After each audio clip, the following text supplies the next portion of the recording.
Hello friends, मैं OS और आप देख रहे हैं जियोलॉजी एस्पिरेंट यूट्यूब चैनल। आज हम बात करने वाले हैं डायरेक्टिव टेक्सचर के ऊपर। मतलब आज का जो हमारा टॉपिक रहेगा वो डायरेक्टिव टेक्सचर रहेगा, क्योंकि प्रीवियस कुछ वीडियो में हमने टेक्सचर, इग्नियस रॉक के टेक्सचर देखे थे। टेक्सचर को हमने 4 फैक्टर में डिवाइड किया था: crystallinity, granularity, shape of crystal, mutual relation between mineral grains. ठीक है, म्यूचुअल मतलब हमने क्रिस्टलिनिटी देखा था, उसमें हमने होलो क्रिस्टलाइन, होलो हेलाइन और हेमी क्रिस्टलाइन डिवाइड किया था क्रिस्टलिनिटी को। ग्रैनुलरिटी को भी हमने दो टाइप में डिवाइड किया था: फानेरिक, अफांटिक। फानेरिक को हमने कोर्स, मीडियम और फाइन ग्रेड में डिवाइड किया था, और अफांटिक को हमने माइक्रो, मेरो, क्रिप्टो, क्रिस्टलाइन और ग्लासी में डिवाइड किया था। उसके बाद शेप ऑफ क्रिस्टल को भी हमने यूहेड्रल, सबहेड्रल और अनहेड्रल में डिवाइड किया था। तो उसके बाद हमने देखा था mutual relationship among mineral grains, उसमें भी हमने इक्विग्रानुलर देखा, इनइक्विग्रानुलर देखा। तो आज हम देखेंगे डायरेक्टिव टेक्सचर और intergrowth texture. Directive texture and intergrowth texture आज हम देखेंगे। इसके साथ हमारा आज टेक्सचर एंड हो जाएगा, और नेक्स्ट वीडियो में हम स्ट्रक्चर स्टार्ट करेंगे। तो चैनल पे आप अगर नए हैं तो प्लीज़ सब्सक्राइब कर लीजिए, और जिन्होंने प्रीवियस वीडियो नहीं देखा, मैंने डिस्क्रिप्शन पे लिंक दे दिया है, आप वहाँ से देख सकते हैं। चलिए स्टार्ट करते हैं। Directive texture, the texture produce as a result of flow of lava. ठीक है, ये टर्म है डायरेक्टिव, यहीं से पता चल रहा है कहीं ना कहीं ये डायरेक्शन दिखा रहा है। ठीक है, the texture produce as a result of flow of lava during their consolidation. ठीक है, ये टेक्सचर कैसे प्रोड्यूस हो रहा है? लावा का फ्लो से, और जब वो सॉलिडिफाई हो रहा है तभी वो लावा का फ्लो से ही ये टेक्सचर बन रहा है। ठीक है, लाइक ये अगर रॉक है, लावा इस डायरेक्शन में इससे अगर फ्लो है तो यही फ्लो का इंप्रेशन रह जाता है। उसी से हम पता लगाते हैं मैंने एंशिएंट टाइम में लावा किस डायरेक्शन से फ्लो हुआ था। ठीक है, तो ये लावा का फ्लो का डायरेक्शन बताता है, और फ्लो के टाइम में ही ये क्रिस्टलाइज होता है। और डायरेक्टिव टेक्सचर को हमने कुछ सब डिवाइड किया है, तो देखते हैं वो क्या है टाइप्स। ट्रांजिटिक टेक्सचर, डायरेक्टिव टेक्सचर का जो पहला टाइप है वो ट्रांजिटिक टेक्सचर। देखते हैं ट्रांजिटिक टेक्सचर क्या है। This texture is produced due to the parallel arrangement of feldspar lath to the direction of flow of lava. ठीक है, मतलब ये टेक्सचर का कैसे बन रहा है, पहले एक इमेज ड्रॉ करते हैं स्टेटमेंट के द्वारा। The texture is produced due to the parallel arrangement of feldspar lath. ठीक है, समझ लीजिए कोई रॉक है, लावा फ्लो कर रहा है इसी डायरेक्शन में। ठीक है, यहाँ पे फेल्सफर लैथ, ठीक है, ये फेल्सफर लैथ पैरेलल अरेंजमेंट में रहेंगे। ठीक है, ये एक है फेल्सपर लैथ्स। ठीक है, और ये जो लावा का फ्लो का डायरेक्शन है, और ये फेल्सपर लैथ पैरेलल है to each other. This texture is produce due to the parallel arrangement of feldspar lath. ये देखिए फेल्सपर लैथ पैरेलल में अरेंज है to the direction of flow of lava, और ये लावा का फ्लो का डायरेक्शन ये है, उसी डायरेक्शन में ये पैरेलल अरेंजमेंट है। इसे ही हम बोलते हैं ट्रांजिटिक टेक्सचर। इसका एग्जाम्पल अगर हम देखेंगे, ट्राचाइट, फोनोलाइट, एंडेसाइट, ये कुछ रॉक है जिसमें ट्रांजिटिक टेक्सचर दिखेंगे: ट्राचाइट, फोनोलाइट, एंडेसाइट। ठीक है, हम देखते हैं हाइलोपिलिटी टेक्सचर। डायरेक्टिव टेक्सचर का और एक टाइप है जो है हाइलोपिलिटी texture. If feldspar lath are intermix with glass then it is called hyalopilitic texture. ये भी ट्रांजिटिक टाइप का है, बट यहाँ पर फेल्सफर लाथ इंटरमिक्स रहेगा ग्लास के साथ। ठीक है, अब ग्लास क्या है बोलने की जरूरत नहीं पड़ेगा, क्योंकि ग्रानुलरिटी में हमने देखा था ग्लास क्या है, आप लिंक से लेकर देख सकते हैं। ठीक है, फेल्सपर लाथ आर इंटरमिक्स विथ ग्लास। ठीक, फेल्सपर लाथ इंटरमिक्स रहेगा ग्लास के साथ, और वो पैरेलल अरेंजमेंट में रहेंगे और लावा के फ्लो के डायरेक्शन में रहेंगे, तभी हम उसे बोल सकते हैं हाइलोपिलिटिक टेक्सचर। और अगर ओनली फेल्सपर रहेगा लावा के फ्लो का डायरेक्शन में और फेल्सपर भी पैरेलल रहेंगे, तब उसे हम बोलेंगे ट्रांजिटिक टेक्सचर। यहाँ पर ग्लास इंटरमिक्स नहीं रहेगा, बट यहाँ पर ग्लास इंटरमिक्स रहेगा। ठीक है, अब देखते हैं नेक्स्ट इंटरग्रोथ टेक्सचर।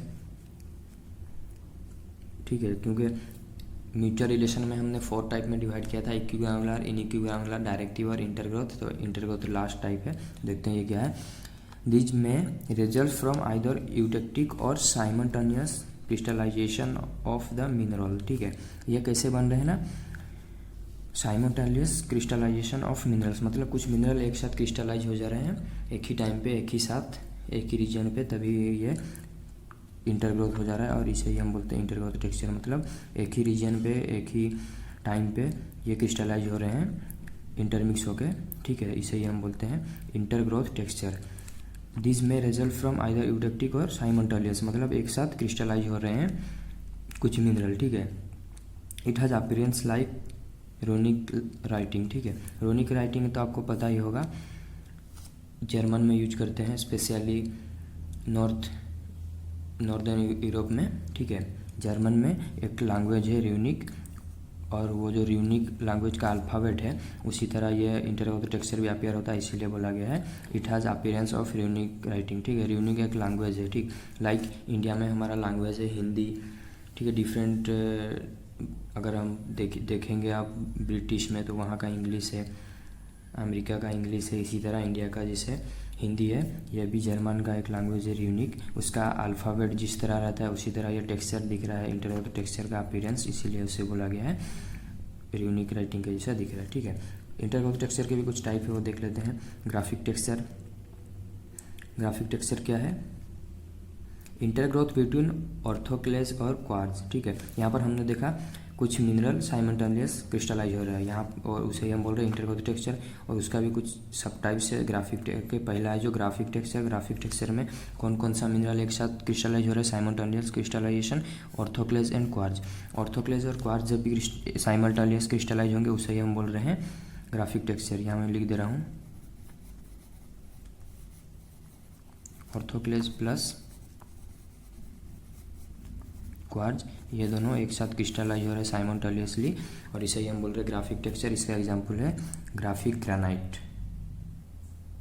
और नेक्स्ट जो है परथिटिक टेक्सचर। ठीक है, इंटरग्रोथ बिटवीन आल्बाइट एंड ऑर्थोक्लेज, और ये भी दो मिनरल इंटरग्रोथ हो रहे हैं, आल्बाइट और ऑर्थोक्लेज एक साथ इंटरग्रोथ हो रहे हैं, इसे ही हम बोल रहे हैं परथिटिक टेक्सचर। साइमल्टेनियस ये भी क्रिस्टलाइज हो रहे हैं, इसीलिए हम इसे इंटरग्रोथ टेक्सचर के अंडर में पढ़ रहे हैं। और इंटरग्रोथ टेक्सचर के अंदर में भी ये एक सब टाइप है परथिटिक टेक्सचर, जिसमें आल्बाइट और ऑर्थोक्लेज इंटरग्रोथ हो रहे हैं, इंटरमिक्स होकर क्रिस्टलाइज हो रहे हैं। उसके बाद आप देखते हैं ग्रानोफायरिक टेक्सचर। ठीक है, ग्रानोफायरिक टेक्सचर क्या है? इंटरग्रोथ बिटवीन क्वार्ट्ज एंड फेल्सपार। ठीक है, वहाँ पर हमने देखा था क्वार्ट्ज एंड ऑर्थोक्लेज ग्राफिक में, यहाँ पर क्वार्ट्ज और फेल्सपार जब इंटरग्रोथ होंगे एक साथ तभी उसे हम बोलते हैं ग्रानोफायरिक टेक्सचर। ठीक है, बस यहाँ पर ये नेम याद रखना है, ग्रानोफायरिक टेक्सचर में कौन कौन मिनरल एक साथ इंटरग्रोथ हो रहे हैं, क्योंकि एग्जाम में यही शॉर्ट क्वेश्चन आता है, ये नेम्स। परथिटिक में अगर दो मिनरल इंटरग्रोथ हो रहे हैं तो वो दो मिनरल कौन है?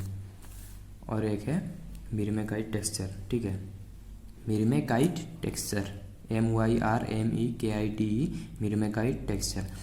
Growth between plagioclase and quartz. ठीक है, क्वार्ट्ज और प्लाजियोक्लेज के बीच में